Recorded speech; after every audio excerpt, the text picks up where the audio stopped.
Hello বন্ধুরা, কখনো শিউলি ফুলের পাতার বড়া খেয়ে দেখেছো? এটার জন্য খুব বেশি কিছু লাগবে না। কটা শিউলি ফুলের পাতা লাগবে, আর তার সাথে একটু বেসন, কর্নফ্লাওয়ার আর পরিমাণ মতো নুন দিয়ে অল্প জল দিয়ে ভালো করে পেস্ট তৈরি করে একটা একটা করে পাতা তার মধ্যে চুবিয়ে তোমরা খুব সহজেই এই পাতার বড়াটা করতে পারো।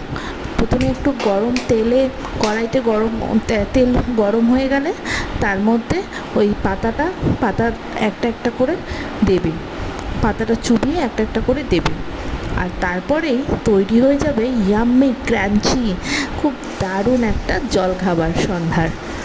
আমার তো প্রথমবার এক্সপিরিয়েন্সটা হেভি লাগলো।